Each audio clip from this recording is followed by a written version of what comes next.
Les présidents africains qui ont résisté jusqu'au bout face à l'Occident. Certains y ont laissé leur vie. Numéro 1. Thomas Sankara, Burkina Faso. À peine arrivé au pouvoir, il expulse les conseillers français, refuse de payer la dette coloniale, lance une politique 100% indépendante, agriculture locale, santé, éducation gratuite. Un esclave qui n'assume pas sa révolte ne mérite pas qu'on s'apitoie sur son sort. Résultat, assassiné à 37 ans, mais jamais oublié. Numéro 2. Patrice Lumumba, République démocratique du Congo. Premier ministre du Congo libre, il dénonce publiquement le paternalisme belge dès le discours d'indépendance. Il veut nationaliser les ressources. En quelques mois, il est isolé, arrêté et exécuté avec la complicité des puissances occidentales.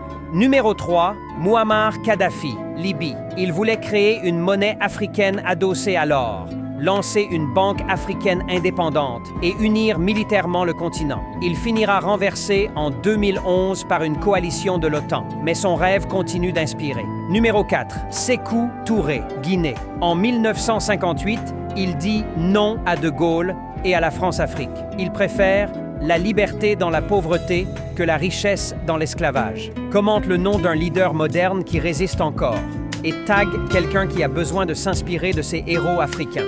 Et enfin, Ibrahim Traoré. Je n'ai pas de langue de bois. Moi, je suis un militaire. Et je préfère vous dire la vérité.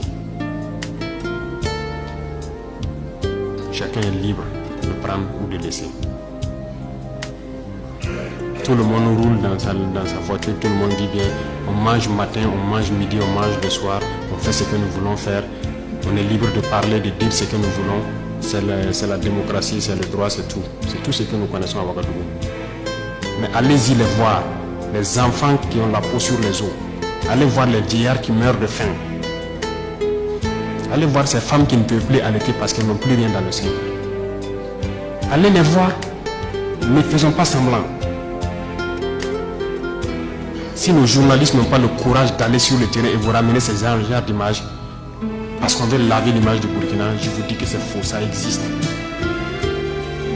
Quand je vous parle des gens qui mangent l'herbe, celui qui veut contester, je l'amène demain à les voir. Ça continue, ça n'a même pas cessé.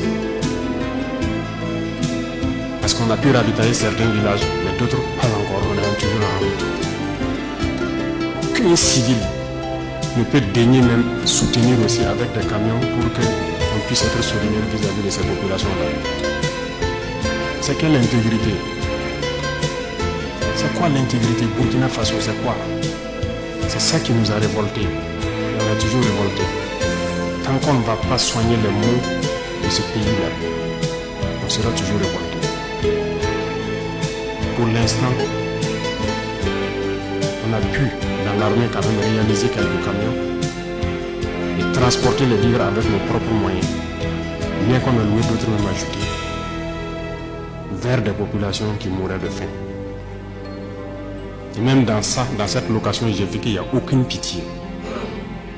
Des citoyens savaient que c'est pour aller là-bas, mais ils sont restés sur des tarifs. C'est pour dire que la solidarité a disparu au Burkina. Et pitié des gens, et pitié de la jeunesse, et pitié des enfants.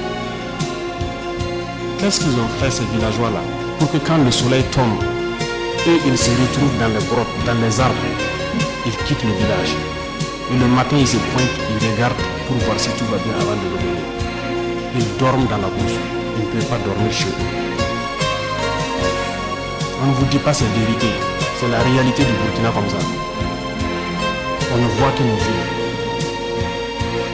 Nous sommes responsables de ce qui nous arrive. Et nous serons entièrement responsables de ce qui va suivre. Soit c'est du bon, ou c'est du mauvais, ça dépendra de nos comportements dans le futur. Chacun n'a qu'à donner le meilleur de lui-même. Et je pense qu'on peut y arriver. Je suis optimiste. J'ai foi.